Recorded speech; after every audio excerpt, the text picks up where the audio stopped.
Okay, magic makers, I'm going to throw you with this statistic, and it blew my mind, and I know it's going to blow your mind. Did you know that nearly 70% of women admit that they struggle with saying no? And if you're like, oh, how'd you know? Because yeah, you're probably one of those women. Even when it comes to the expense of our own health, I see you all the time. I hear you. I talk to you. I get it. That stat hits really hard because so many of us are walking around burnt out, worn out, and still asking, did I do enough? So today's episode is all for these women who feel like they are checking all the boxes for everybody else, but can't remember the last time you checked a box for yourself. I invited Diane Lang on to the show. We're talking all about that good girl syndrome. She is a therapist, and this conversation might be your wake up call. Diane, welcome to the show. Thank you so much for having me. And I love this statistic because it lets you know how many people really deal with this. You know, I it's so I was listening to I think it was Jay Shetty Mhm. and Michelle Obama was on his show, and she was talking about, now that she's not first lady, now that she's not in the White House, how she's like unapologetic she is about her time. And she said, when you're in the White House, she's like, there's a litany of things that if you didn't show up to, it would be a media scandal. And she's like, I was like, I was that good girl. Like, I was a lawyer. Like, you had to show up for this and you had to show up for that. And then she's like, now that we're, eight, I think almost 10 years removed from her being in the White House, she said, now I just look at my time. And she's like, I now ask myself, do I need to be there? And how many women, come to that realization? Not many, not many. I just had a conversation with a client this morning who literally, we were just talking about taking 1 to 2 hours a week for herself. Oh, yeah. And she had every reason why she shouldn't, Hmm. every excuse why she shouldn't, not just the guilt or she never saw her mom do it, but, you know, I just, nothing will run without me, Yep. everything will fall apart. And I said, you realize you're falling apart already. Mm. So if you're falling apart and you're the glue, what's going to happen when all of a sudden you're gone? I said, and you melt down and burn out, everything's going to stop. And it was such a aha moment for her because we don't think like that. We No. don't think about our own time as, this will help me refuel or reboot and be the best person, whether that's a parent, a friend, a brother, a sister, whoever you are. Because, I mean, we're talking with women, but men, not as often, but men can still have the issue of people pleasing and Hmm. having a hard time saying no. It's, we usually talk about it for females, but I do want to put that out there. I've had men have the same issue as well. So it can go across to everybody. Yeah, you're absolutely right. And, I had a very similar client as well. And, she comes in with all the vim and vigor as they do. Like, Mm-hmm. I want to make the change. And I was like, okay, we're 3 weeks in and all the, one to two things that you told me you were going to do, we still haven't been able to like get into the Yep. groove. And I said, let's scale it way back. And I said, can you give me 5 minutes? And I want you just to sit in quiet. Sit in quiet, 5 minutes. You would have thought I asked her to like run all the marathons on every continent. And I was like, pet your dogs. Like that, one of her biggest things was like she was always rushing home for her dogs. I'm like, okay, so clearly you like them. So sit and pet your dog for 5 minutes. And you again thought I was asking for the world. Yep. And it's 5 minutes. And it's really, it's funny because I am a recovering stress ball. So I'm not throwing shade. Like Oh, I hell was no. I'm a recovering people pleaser. I fully admit it. So I'm with you on that one. I know what it's like to be like, everyone, doing all the things, checking all the boxes, and then like collapsing at the end of the day and still asking the question, there was three things left on my to-do list. Yeah. It's really, you think we're asking them to solve world peace by, just asking them to take 5 minutes for themselves. But it's such a new concept and all that uncertainty and that Mm, anticipatory anxiety of not only what is it going to look like for them, but how is it going to rock the boat for everybody in the world? right. That they, whether it's professionally, personally, makes them even more scared. And again, it's such a hard concept to realize that you can't give what you don't have. So if you want to Right. be the best parent or the best worker or the best teacher, whatever it is that you're doing, you need to take care of yourself first. And I know it just feels awkward and such discomfort comes up for people that they rather avoid it. But you're right. Yeah. They can know you're right. They can tell you, I know what you're saying is right. I know I need to do it. But to actually get themselves to do it is just so hard. Or if they do it once or twice and they feel that guilt and they feel awkward, then they kind of Right. rush back. And we know it takes a few months of practice for something to become an autopilot lifestyle habit, where you can just remove that willpower and discipline and be like, all right, I got this, the way we brush our teeth, make our Mm. coffee. You don't think about it, just do it. And that's where we want people to get to, that just self-care in general, which really daily preventative self-care is just your basic needs. Thinking Yeah. about it, it's like typically, thinking, I always say, look at Abraham Maslow's hierarchy of needs, not to Mm. go back to intro to psych, but somebody who teaches college, we use that all the time. To reach your full potential, you have to get through your basic needs. And your basic needs are true self-care, right? Sleep, diet, exercise, and water. And if you don't even have those things, you can't climb up that pyramid to get to your full potential. And those are things that every human should be doing, should be taking care of themselves. That is true self-care. And that's what we're trying to get across here. It's not like, if you want to get a mani-pedi, you want to play golf, get a massage, have fun, but are your basic needs met? And that's a great place to start. Right. And as you're saying this, one of the themes that I see pop up, and you probably could see this as well, is that it becomes almost like an addiction, right? That like I tie my self-worth to being the one that, only Diane could get that done, or Yeah. go see Diane, she knows it, or go see mom, or so you kind of become addicted that that's my identity. I'm the go-to person. I Yeah. can, put on my cape and, leap tall buildings in a single bound. So it's like, why do so many high achieving women, given all the other accolades that they might have, like being needed for even the most, like, where the staples are in the supply Yeah. closet is like, oh, that's a title I have. I think for a lot of us, one, it's learned, right? But Mm, most of us learned that, especially for women, that we watched our moms, our grandmothers, our aunts, even our older siblings, if you're the youngest, take care of everything. And mm, we're raised as women. This is starting to change, but I'm going back showing my age. If you're, 70s, 80s, 90s, even 2000s, you were raised with you're the nurturer. You're the mm. caretaker. You make sure everybody is okay before you Yep. check on yourself. So we're raised thinking that way. So when we step outside of that, being that we've never seen it and we've never done it yet, and you could Right. be in your 30s, 40s, 50s, or older and starting to do this for the first time, you're like, whoa, this just doesn't feel right. And for a lot of people, they say, oh, I feel selfish, even though selfish and self care are completely two opposite Right. words. But a lot of women would be like, oh, I feel like I'm being selfish. Am I being self absorbed? Am I not being a good mom? Am I not being a good Mm, friend, a good sister? Whatever their roles are, instead of again taking some time to really think about why you're doing this. But it's so learned. And our belief systems, we get them when we're young, right? From yeah. birth to like puberty, right? We absorb everything like sponges. So what we have downloaded from childhood stays with us. And if we didn't Mm, challenge it or realize that it was even affecting us, and for a lot of people, it's just their downloaded program, their autopilot, they don't yeah. even realize that's what's burning them out or causing, as you said, to become a stress ball or a people pleaser or have that good girl syndrome. They don't even realize that it's what's stressing them out, what's making them anxious, giving them relationships that are unhealthy and unbalanced. So sometimes it's just finding the self-awareness of going, okay, I've been stressed out consistently. I'm noticing that I don't have the healthiest relationships, whether it's my whole group or people or just a few that are always really, pushing my buttons and taking Mm, advantage of me, and realizing why. It's because we're letting them. We don't have boundaries. We didn't set boundaries. We're not even aware what boundaries are. I mean, I've had clients in their 40s and 50s, even 60s go, I'm not even sure what a boundary is. Like, what is it? Why am I supposed to have them? So if you weren't taught it, if you didn't see it, and you were taught the exact opposite, and that's the way society has kept it. Again, we're slowly changing. And I know I'm trying to make that shift with my daughter to make sure she does have self-care and makes right. herself a priority, and that is not a bad thing.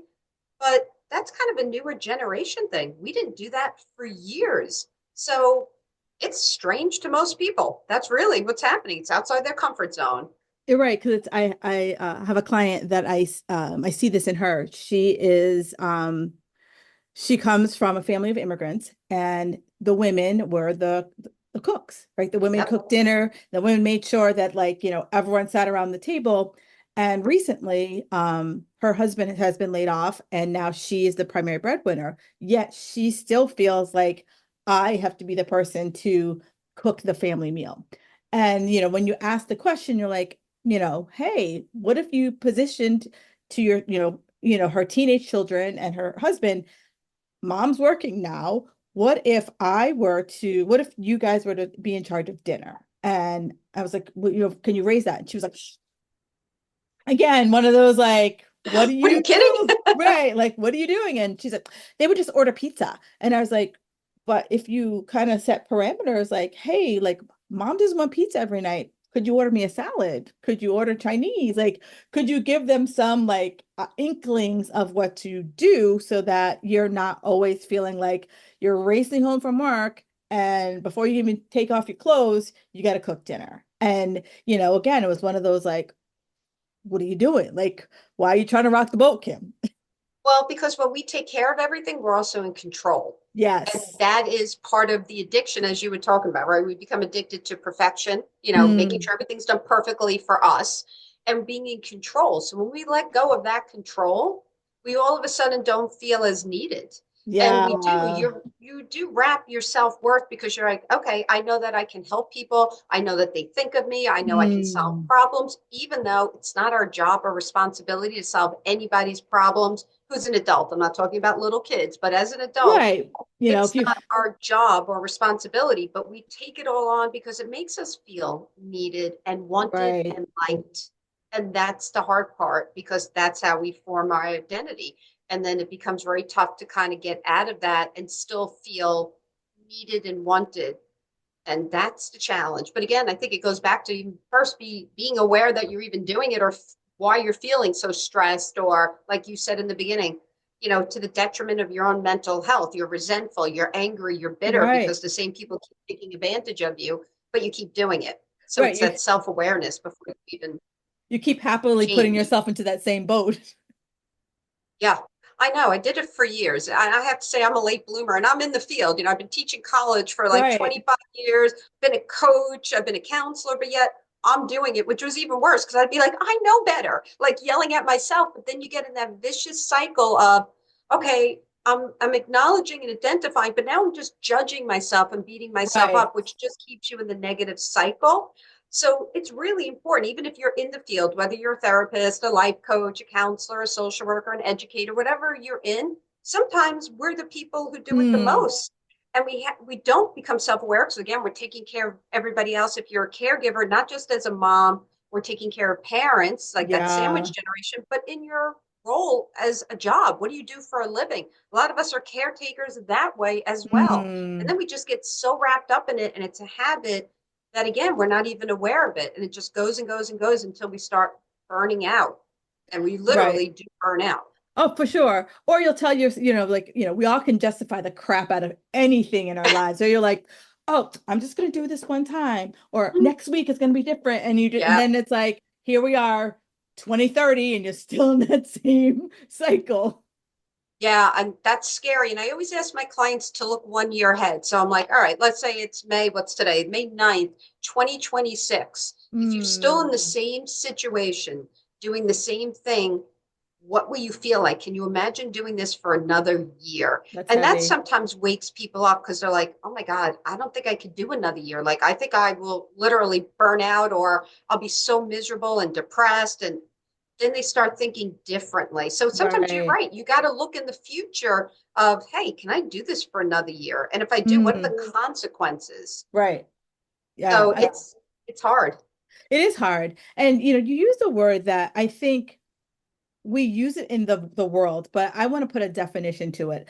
So you talked about good girl syndrome, and I want to put a definition to that because I think all of us hear it, and I might interpret it differently than you and the person who's listening, but I would love to hear what your interpretation of good girl is.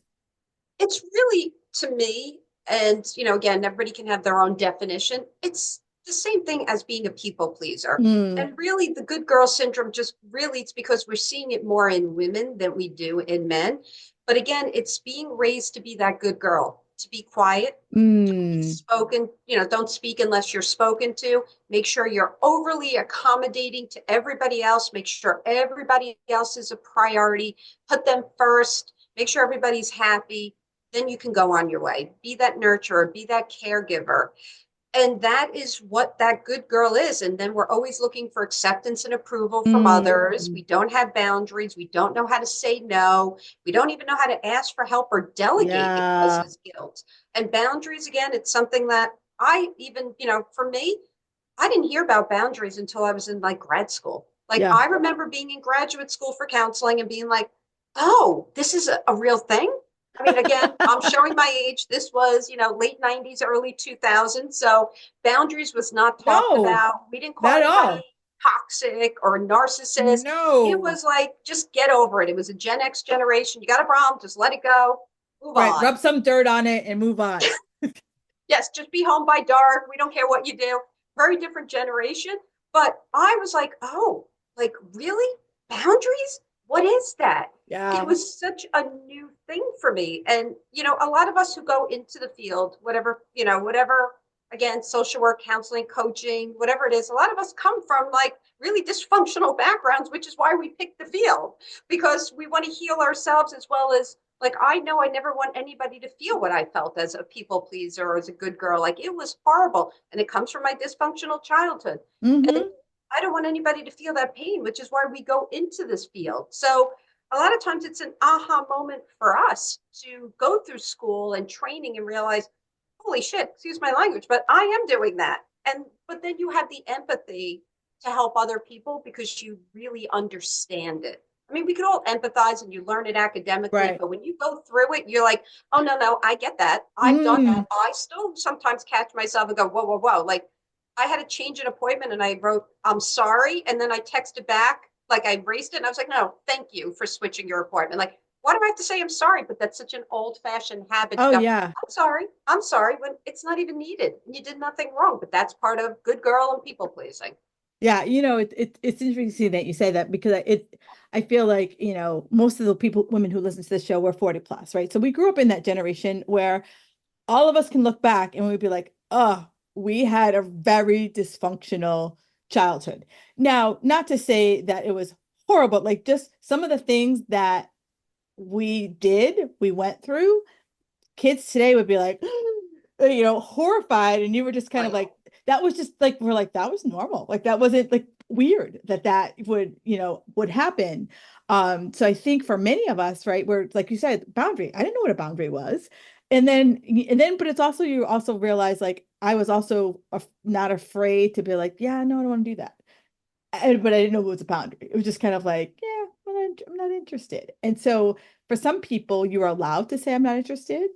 For other people, what you wanted didn't matter. Like you were doing it. Yeah, and I was one of those. I never knew how to say no. I had a very big fear that people wouldn't like me. Mm, Yes, we're definitely from a different generation, and Gen X was like that. Mine went to a little extent of more unhealthy, dysfunctional childhood than mine is yes. just the, what we talk about, like, okay, like just go out, don't come back till dinner. And we didn't have a phone and stuff, and there was no safe space, and you used No. inappropriate words. Okay, yes, we all did that, but um, it really, I just grew up not having love. So I was always searching for it. Yeah. So I was the person who always said, I'm sorry, especially as a teenager, or are you mad at me? Or what's wrong? Or why don't you Right. like me? And I was just so needing and craving it because I didn't have it. And it took a while to realize that self-worth is from inside, it's internal, but Mm, you look for it externally. That's the right. hard part. And yes, it could boost your confidence. You get a good job review, you get a pat on the back, it gives you a boost, but it doesn't last. Self-worth is inner, and that's hard. But your inside world, if you don't have high self-worth or self-love, your inside world reflects what your outside world looks like. So Yeah. the longer you don't like yourself or have that self-worth, that's Mm, exactly what you're going to see, what you're going to look for, and what you're going to attract. That's why the people pleaser literally attracts the toxic person, oh right? That yeah. narcissist, Hmm. because the people pleaser wants to make everybody better, and the toxic person wants to be put on the pedestal. So what better? Yes. Let me attract that people pleaser who's just going to do whatever I want, even though it's burning that person out and they're getting angry and resentful, but they Mm, keep doing it. So if you find yourself in that good girl or people pleaser, look at your, look at the like handful of people you spend the most time with. And surprisingly, yes, it could be family. I hate to say this, but yes. family can be very toxic. It could be friends, it could be coworkers, it could be neighbors, but really looking at it and seeing, are these relationships healthy? Are they lifting me up? Yeah. Are they empowering me? And not only are they there for me when things are bad, but are they there for me when things are good as my biggest Mm, fan and cheerleader? Or are they just jealous and putting me down and don't want me to succeed? Really diving into who you're spending your time with, because that makes huge difference in your life. huge, huge. Also, as you were talking about that, do you think people pleasers fall also into the um role of I can fix you? Yeah, absolutely. I mean, we know deep down, I think all of us know this, we don't have the ability to change or control anybody, but yet we feel like if we do everything perfectly and we walk on eggshells, we'll make them happy. They'll Mm, be okay. And we'll slowly change them and see that life is good or that they're loved. But again, it's an inside job. We don't have that ability. We can enhance somebody's life. We can be supportive. We can be a mm, good friend. We can be a listener, but we can't make somebody love themselves or make the changes that, it's like I worked in drug and alcohol for a long time. There's nothing I could have done. And someone does not want to quit drugs and alcohol, whether you're a family friend or a right. counselor or they're a sober coach, they don't want to, there's nothing you can do. There is absolutely, people have to want to, and they have to find the Yeah. why in their own. Like, why do I want to change? And like, I know for me, I shifted out of people pleasing when I hit a rock bottom and I've had enough. Yeah. And that's usually what happens when you just like, I can't do this anymore. I just can't. And then you start slowly making a change, which doesn't happen overnight. And you have relapses.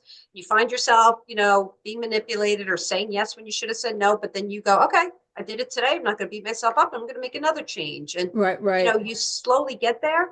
Or the bonus, as you said, the 40 and over crowd, when you hit 50, our confidence levels start to go up. I still remember when Mm, I first started like in the field, I had a client who said to me, she had to be like 51 or 52, and excuse my language, but she said, when I hit like 52, all of a sudden I didn't give a shit what other people thought. And I was like 30, and I'm like, really? Can't imagine that. tell me more. Holy, so true. But I mean, the peak of happiness starts around 60, but in your 50s, the one good thing about menopause and perimenopause is you have more wisdom, you have more experience, you're willing to take risks, and you're a little bit more confident. And you Yeah, don't need as many people. You don't need that big group, and you're not looking for acceptance and approval as much anymore. And that's a really nice thing that happens. I'm not saying I love the gray hair or the wrinkles, but I do like the confidence that boost. that I always tell people, my VA, she just turned 40, and she's like, all right, Kim, she's like, you're over 40. She's like, this is what I'm realizing. She's like, I'm starting to give 0 Fs. And I go, welcome to the party. She's Yeah, like, and it feels really good. I'm like, it certainly feels does. freedom. It feels like freedom. Because it's like I think about all of the noise that I had in my brain Mm-hmm. for decades of like, I'm like, no wonder I didn't sleep, because it was like, what about this? And what about this? And what about like, and it was just like a constant list making as soon as I like try to lay my head on the pillow. And so You get you're, all that clutter. yeah. And so it's, freeing to be able to say, you know what? That's either tomorrow's problem or it ain't my problem. Isn't that, it's like such freedom to be like, you know what? I mean, of course, we care about the people we love important to us, but Right. in general, when you don't really care what everybody else thinks, or you're able to go, hey, you feel that way, but that's not really a my issue. Yes. It's a real freeing, and it does happen the older we get. So yes, Mm, anybody here in your perimenopause menopause age, there is some bonuses. I mean, yes. There even are though you some do lose bonuses. sleep because of menopause, hot flashes and night sweats, but you feel a little bit more confident about it. It does Right. shift. It's a good Right. shift. So now, you talked about like you had a burnout. I know I had a burnout to just stop all of my crazy. Is there any way that you can get to this place of like, what the heck am I doing without the burnout? For some people, if you become self-aware, you absolutely can. But and sometimes something happens to you that forces you. Mm, You know, like so, like for me, I think the reason why I got forced into it, I was in grad school for counseling, but my father died. And my mm, father and my mother were both abusive. So when he died, it made me go through counseling. And if you go to grad school for like social work, psychology, counseling, you realize it's an expensive form of counseling. So it's like double whammy at the same time. And I tell my students that when you go, just be prepared. You're going to be like, woo, it's a lot, but it made me go in and realize I have to make a change because if I don't, I was going down a very bad path and I would have never been able to be a mom. And I wasn't mm, sure if I wanted to be, in all honesty. I mean, I ended up, but yeah, I wasn't sure. But I knew if I didn't want to follow in their footsteps and be a mom that I'm proud of, I mean, there's no perfect mom, but just somebody who's the opposite of what I learned, I'm going to have to go through this crap, no matter how much. And I tell this to everybody because it's so true, whether you're in the field or not, or you're going into it, and same for coaching as well, is you start off at a status level. So even if that level's miserable, it's what you're used to. Then you start talking about it, and you could be going to counseling, you could be going to coaching, whatever you do, or just going in the field and self-development and learning on your own. And you kind of go down a U. It's like this U shape, and then you hit the bottom mm, where all the crap comes up for what you've been yeah, doing, what you've been through. You got to work on grieving, forgiveness, healing, processing. Then you slowly start going up that U and you get to a new place. And, you know, we could also have what's called post traumatic growth. So even if you have mm, this people pleasing or good girl syndrome or any of that because of trauma or abusive childhoods, whatever it is, or even bullying, anything traumatic to you, you still have the ability to grow and expand and have post-traumatic growth where you come out on the other side. It takes a long time. You have to heal and grieve and forgive and do the work, but you can grow from that. You could get to a place where you start looking at the world and going, how can I make it a better place? mm, What could I do differently? How did my purpose shift from this? And I know if I had a really great childhood, I wouldn't be having this conversation with you. I'd probably be a right, business major or something. I would have never went into this field. And that's why a lot of us do go in this field. So you can take what you've been through and really learn and heal and grow and become even a better person from it. And again, I would wish people to go through that. right, But if you right, do, you have that ability to get to the other side. And that's, I think, hopeful. And I think a lot of people don't realize that there is hope that you can grow from anything you've been through, true, physically or emotionally or both. true, Because I work with a lot of brain injury clients and they physically have gone through a lot, but mm, you still can get to that place of growth, even if they're now physically altered. A lot of them have spinal and they're paralyzed from their chest to waist down now, but they still could be, and some of them are even happier and they'll admit, like, it's the best thing that ever happened to me because right, it shifted me into where I was supposed to be. Not that yeah. they'd want to go through it again or wish it on anybody, but they could see the growth and the resiliency from it. Yeah, I think that's the hardest part, when you come to doing any type of personal growth work is that, Mm-hmm. we want that Amazon Prime effect that, I Oh, told you to, instant gratification. right, I told you to do this, right now, and then in 2 days, maybe you'll give me a week. If it didn't change your world in some cataclysmic way, it's crap. And what do you got for me next? And so I'm sure you see that. And, for most people, I went to an event yesterday and this woman was saying how she was, had such, post, PTSD. no, she, after, postpartum depression. She had Oh, postpartum postpartum. depression and she, finally she's like, okay, it's not just the baby blues, it's something more. So she Mm-hmm. sits down with a counselor and the counselor's like, okay, they were talking and she's like, within the first like 20 minutes of our conversation, she's like, I sat there crossed arm, like, why am I here? Blah, blah, blah. And within 20 minutes, she like the woman just disarmed me and she said, okay. She's like, what did you expect would happen when you had this baby? And then all of a sudden, she was like, what? What did I expect that would happen? And like, why, that was not a question she was expecting to ask. And she just kind of like was like, oh, I'm gonna have a baby and it's gonna sleep 8 hours and it's gonna be on the schedule. Yeah, good luck with Like that. right. Because it's like, you read like what to expect when you're expecting, right? And then you like hear friends and you might be around friends who have like that baby who sleeps through the night and the baby who isn't colicky. And so you have, you get kind of this delusional world of like, oh, the baby's gonna sleep and I'm gonna be able to like work when the baby naps and blah blah blah. And so she was like, that was just such a like, she shook me by the shoulders by saying, what did you expect? And she's like, it wasn't rude. It was just kind of like, what did you expect when you had the baby? And she was just like, what kind of question is that? Well, because Hollywood shows you, you have a baby and they're all so cute and everything's great. And you're like, Yes. yeah, and you know what? It's just a bunch of crap. I mean, it really is. It's a painful, it's traumatic to give birth, especially natural birth, and then it shifts your whole life in a great way, but you still have to grieve the old life you had, right? Right. When you had all this freedom and you could just do what you wanted.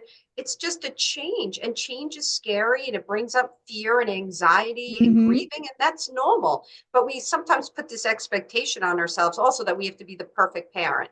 Right. And that's hard too when there is no such thing. But then you're like, oh my God, did I do this wrong? Did I do this right? And, Right. am I raising my child wrong? And I'm like, okay, nobody has raised their child perfectly. We're just doing Right. better than what our parents did because we've Right. learned. We got to get that Exactly. out of here, the perfectionism. And it's funny, interesting because in your book, you talk a lot about self-trust. And, for many people, they hear the word, but how do you go about building self-trust? It is, you know what? I'm going to be fully honest. I'm still working on that as we talk. Yeah. Self trust, or I kind of think of it, and I'm not a religious person. I was never raised with any religion, but I find myself very spiritual. And I always try to think of it as like kind of my higher self, like Mm, whatever is up there. It doesn't have to be God, it could be the source, the universe, or just your higher intuitive self. But it's kind of learning to trust that there's a reason why you're here and trusting that everything will be okay. And I mm, love this great it's a positive psychology intervention tool, but I use it a lot with clients and I find it to be a really great way to start. It's called the best life story. And you mm, just write out one of your really tough situations you've been through. Doesn't matter what it was, it could have been a physical injury or illness, it could be emotional, it could be a loss, whatever you went through. You write it out, and just writing it out for a lot of people gives them a lot of self-awareness, or allows them to see when they're done writing out that story using every ounce of detail and senses, whatever they remember. I've had a lot of clients say to me, oh my God, like, I can't believe I made it through that. Like, if I made it through mm. that, what am I complaining about now? Like, they see their Yeah, yeah. resiliency, their bravery, their strength. But then there's questions you ask afterwards, like, how did you get through it? Which gives you the tools and the resources to use. Because maybe that happened 10 years ago, Right. but it's still in you. But sometimes you forget that you have patience or persistence or that you could persevere. And you can ask yourself your question, how have you changed? What did you get out of that experience? How did you grow? And writing out this best life story gives you the ability to see that you've already been resilient, that you've already survived and thrived, and that you can trust that you will get through what life throws at you. But it's learning to trust, and it's also catching the self doubt and asking yourself, like when we say negative things to yourselves, which all of us seem to do, my favorite was, why are you so stupid? You're so stupid. That's what Hmm. I heard growing up. So I had to constantly do that. And it became to the point of just challenging it. Am I really stupid? Like literally, I would Yeah. sit down and go, why am I not stupid? And write out, okay, well, I'm in graduate school. Graduate school is usually for people who have somewhat intelligence, my grade, what I did, and started realizing that I'm basing my judgment of myself or my self-worth on something that happened when I was like 3 years old. That's not even based on me. It was based on their past and Right. their Right. childhood. And you can start challenging and seeing where it's really coming from. Because a lot of times you're just holding on to beliefs that are not yours. It's just Mm. what you heard because of what your parents or grandparents or what bullies went through. It had nothing to do with you. And then you could start finding the self-worth within. But that exercise seems to be a very powerful one. I really love that one. And I want people to have some tools to do it themselves. Yeah, no, and I like that, in your book, shoot, he's written a book called Worthy, that you do give tools, right? Because a lot of Mhm. times you read these kind of books and it's very ethereal. And but in your book, it's like, here's the ethereal, here's the tool. So that, I can actually be like, okay, work through my challenges so that Yeah, I can, like you said, have the awareness. Like, yeah, I'm not going to be cured, but I'm now I'm aware, like, oh crap, I'm right. doing it again. Like, oh crap, like you wrote sorry. Nope, rewind, no sorry. Hey, thanks for moving the appointment. Right, you get to challenge yourself. And I find it really important because I love watching speakers and listening to other speakers because I speak. I love reading other people's personal development, personal growth books. But a lot of times they're so motivating for like 3 days. But if you don't give Yes. me what I'm supposed to do, when the high goes, then Mm, what? So I made my book that you can write in it so you can be self-aware. Also, writing's a great tool for yes. mindfulness, to release, to see your patterns and habits. And I give tools because I want people to make changes as they go. And if that's not enough, then absolutely counseling or coaching is a great partnership, whichever way you decide to go. But yeah, I want people to have a start to what they're working on because it And worked for me. So I want it to work for others. and I like that because you're right. Because it's like I read the book and I'm like, sure. And then like you said, 3 days later, I'm on to another book and be like, oh, maybe this is the answer. And I haven't really put the work in to Yeah. all of the things. And the fact that you give me a work, you give me a worksheet, oh, I'm all in, right? Where if you say, go get a piece of paper, I'm on the couch. I don't, the paper's over there. Like, Yeah. I'm not gonna get up and do it. But if you're like, it's in the book, it's like, oh, all right. Next time I pick up the Yeah. book, I'll make sure I have a pen with me so that I can do the exercises. I do, and I want people to write all over the book. I am old school, showing my age again, but I Yes. like that better than an ebook. Not that there's anything wrong with an ebook, but for me, I want to turn the pages. I want to highlight. I want to write in it. I want to like know. I want to fold the page to know to go back to that. Even when I finish the book, when I'm having a bad day, wait, that helped me. There's a tool in there. Yes. So that's how I work. And I am definitely older. So I'm putting it out there that I'm older and that's what works. So I know. But if you want to use an ebook, you can do it that way too and write in it or whatever you want. But yeah, I like old school. I want to I write. I want a pen and paper. Oh my God. My husband is paperless and I don't really understand it. And I was in his office and that's where I fold laundry. I don't ask. So I'm in his office, I'm folding laundry and someone called me and they're like, "Oh, Kim, you want to write this down?"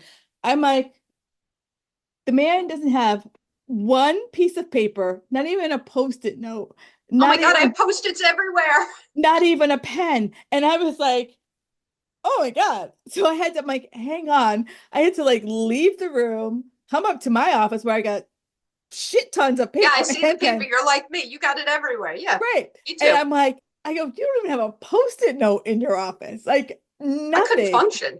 That would He just throw me he's off. like, oh, I just put everything in my phone or in like, whatever tool I'm using. And I was like, no, it's just that's not how I'm ever gonna function. I need to No, like write like something quick like that. He's like, well, you're on the phone. Why don't you just write it in your phone? I was like, didn't that's even think not about it. that's not even the answer. That's not the answer. I have a daily planner next to me that I literally write in. Yep. And my friends all make fun of me, and I'm like, oh yeah, I have a Google Calendar, but I don't care. I want it written down. I need to see it. It's just So the way it works. I'm great with the calendar because I can also like I need about 500 reminders to make this happen. But I also need to sit in the beginning at the end of every night and be like, what's the plan? What's the plan for tomorrow? And I will write down all my appointments, but it's like, what's the plan? I need to write it on paper. I'm with you. I'm totally with you. I have Post-its. I have a daily planner. I'm just, and that's going to stay. I'm going to die like that. So Yeah, it's me just the way too. it is. I don't care how AI takes over. I don't care if we turn into the next Terminator 2 movie and there's nothing. I'm I'll going be to a find paper. It's I'll be just a going to have to Terminator with happen. paper. I'll be with you. We'll be friends. Yeah, We'll be like, where's exactly. the Post-it? Passing it to each other. We're the only two people using Post-its. I'll be proud. Yeah. So I'd like to end my podcast with a couple of what I call my lightning rounds. Oh no, I'm What's worried. No, no, it's not like Jeopardy where it's like, okay, for $10,000. Well, then I definitely fail. That I know. pressure. I don't watch Jeopardy, but like I from time to time it'll pop on and I'll like hear a question. I'm like, damn, that's too much. I'm like, I like useless knowledge, but that's too much useless Yeah, I knowledge. could never. I would be kicked off the show in like 5 minutes. Yeah, I wouldn't even there. I'd probably fail writing my name. Yeah. Um, what's one boundary you wish more women would set? I really wish they would have more emotional boundaries where they would say no, they Ooh. would ask for help, they would delegate professionally and personally, and they would really do the basic needs of self care. That is my goal for Oh, every person. So If only, but I know that's it's probably one of the hardest ones out of all Yeah. the different boundaries, but it would be the most, I think, important and make the biggest impact. How can women start untangling ourselves from the story that we've been told? The good mom, the good wife, the good friend, I don't complain. How do we kind of start to unwind ourselves from that? It's really about thinking instead of a perfectionism, because that's what that is, Mm, into excellence. How can I be excellent instead of perfect? Because there is no perfection. So you're setting yourself up yeah, for failure by trying to reach something that doesn't exist, but we can all be the best version of ourselves. So, how can right, I do things that are really great or excellent for me, but not try for perfection and always fall short because it doesn't exist? right. And if we just go for being better than where we were, we'll Mm, succeed. yes, So for it's really, how sure. can I do better? Even if it's 1%, just 1%, Yeah. What's the most small. what's the most overused phrase by people pleasers? I'm sorry. Are you mad at Mm, me? I'm sorry. Are yeah, you mad at me? yeah. Those are some of the biggest ones I hear. Are you mad at me? I'm sorry. I'm sorry. Are you mad? What's one thing you used to say yes to that is a hard no? That's now a hard no. No, geez, almost everything. I really, I've embraced no. I really have. Yes. It's actually one of my favorite words now. Mm-hmm. But I think it's really, it is. It's almost everything at this point. I got to be honest. Anything Perfect. that just didn't work for me, I tried to, and I say yes to myself. Working out, Mm, making myself a priority with things like every day I work out. 'Cause if not, I'd be really mean and cranky. I mm, make sure I drink all my water. Like I take care of myself. I made that yeah. change. This is probably like maybe like 10 years ago. Lisa Nichols, she's a motivational Mm. speaker. I love her. Yeah, And she's really good. yeah, and she like stood on the stage, like right in the middle, put her hands on her hips, and she said, the one thing that has kept me on the road for as long as I've been on the road is she said, no is a complete sentence. Mm. And she said, when she first started, you have to say yes to everything. And then she's like, then she goes, my son got to a certain age, and she's like, I wanted to be a mom. And she's like, I had to like stop the guilt when like so and so asked me to speak or so and so asked me to do something. And she was just like, no, no excuses. Just, do you want to do this? And it was like black and white for me. Yes, no. It is. It's a complete sentence. Never explain yourself. And not only that, it's a complete act of self-care. Yeah, So because say it. you always feel like, just like you said, sorry, like sorry, but blah blah blah blah. But it's like, do you want to bake cookies for the bake sale? Hell no.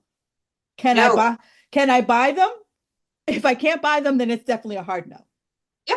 And you know what? We don't even have to ask. It's like, nope, I can't, but I can buy. That's it. Yeah, It's like, this is the option you're giving, or it's just, no, thanks, can't do it. And yeah, that's it. And you do learn to feel better about it. It takes time. So I don't want anybody to go no and then feel like crap and go, she was crazy. No, it's going to take months. Again, you're stepping outside your comfort zone. So it's going to feel natural, normal to feel uncomfortable. Know that, feel it, identify it, move through it, and also realize why you're doing it. You're looking for instant gratification by saying yes, makes you feel better instantly. So yes. nobody's mad at you, no one's hurt, but then you feel guilt about it and you feel worse about it later, 24 hours, 48 hours later. So remember, you're giving yourself instant gratification, but in the long term, you're making yourself feel worse. Yeah, the best thing I heard was so that, if you were to say like today, I got like today was a bunch of things on my to-do list. And if you asked me to do something today, I probably would have said no. And then the woman said, well, now imagine an empty calendar. And if that same person asked you to do the same thing on that empty calendar day, if it wouldn't be a hell yes, it's a hell no. And I was Perfect. like, and I I was like like, that. wow, because you're right. Because it's like if you ask me, how Kim, could you do something today? And I'd be like, ah, busy day today. I'm like, I don't even I can't even think about squeezing it in. But what if you ask me a month from now and my day is open? Would I still say yes? And I was like, that is such a great spin on any Yep. activity. Because that's how we usually say yes or no. And then when the day comes up, you're like, God damn it, why did I say yes? Right. So it's a great way of thinking of it. Like you're right. Look at it. And if you had nothing going on, if you still want to do it, then do it. If not, no. And Yeah, very simply, no thanks. No thanks yeah. for asking. The end. Right. Flattered, but no. Right.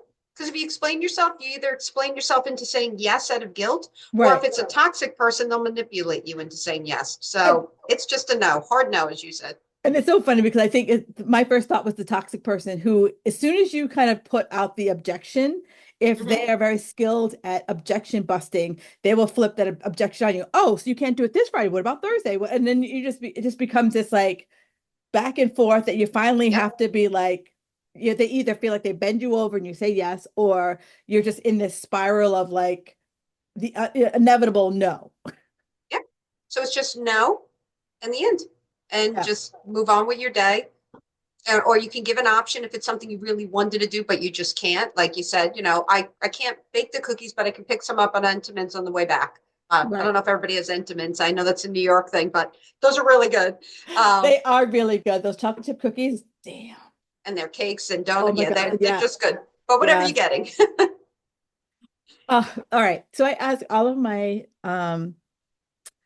guests one final question. What's one thing that makes you feel magical? No, now I've been thinking about that the whole time. I got to be honest. Give me that warning. Um, Honestly, I'm not even sure what would make me feel really magical, but something that consistently makes me feel magical is working out. Mm, I know that's going to sound crazy to some people, but I actually feel empowered. I feel like a new person. I feel like I could take on the world. It's really my magic. It's yeah. my mental illness magic. Like without it, I'd be like, I don't know. I just would, it's my antidepressant. And we Yeah. know that scientifically, exercise and food play a huge role in your depression. So whatever makes you feel good, but that does it for me. And my dog. I do have my 13-year-old golden retriever behind me who Oh, is always magical, even though he's snoring right now, but he is yeah. magical. Yeah. Like Goldens are just like, they're like, if you want to have like the zero F life, follow a Golden because they're like, oh, I'm just over here laying down. Oh my God. And they're just so cute and sweet. Like my dog could be having a bone in his mouth. I could put my hand in there and pull it out and he'll just go, So you like, want to, right? You want to play with it now? All right. Tell me when you're done. yeah, like they would never hurt a fly. When you have kids, they're the perfect dog. So Yeah, they're just great. we have a friend who has a golden and like Mac like lays wherever he wants to lay and it's usually in the way Yeah, of and, course. and then when you're like kind of like, hey Mac, can you move, like lifts his head like, seriously dude, like I'm here right now, I'm laying down. Yeah, he's like, no, you can walk over me, but Right. like, unless you open up a wrapper for food, I ain't moving. Yeah. Right. Or you open up the door and I get a chance to swim, then I'm all in, Oh but other yeah, my than that dog swims. I'm Yes. laying down. Yeah, they don't care. They're great. They're the cutest, sweetest dogs, except they lay on you. Like my dog's 90 pounds and he thinks he's a Yes. lap dog. But outside of that, he's pretty magical. I do think dogs are perfect. So I give that Yeah, dogs. they are. Well, where can people, one, get your book, and two, where can they find you on the socials? So you can find me on my website, which is just my name, dianelang.org. And you can find my book on Amazon, Barnes and Noble, Kindle, or through my website. So thank you. Thank you so much for having me. Oh, this has been such a great I could talk to you all afternoon. You guys, you know how it is. I always put all the links on in the show notes. So absolutely go on there. And if there was one thing you took away from this conversation, screenshot it and make sure you tag us on the socials. And if you're someone who's like, I think I'm a people pleaser, because we probably are, follow Diane. She gives great advice. And in the book, like I said, I like it because it's a workbook, right? It gives you the exterior things, it gives you the why, but it also gives you how do I work it out in my own personal life. Thank you All right. so much. You're welcome, Diane. Thanks so much for being on the show. I truly, truly appreciate it. All right, Magic Makers, I will talk to you guys next week with something else fabulous. I don't know what it is, but it's going to be fabulous.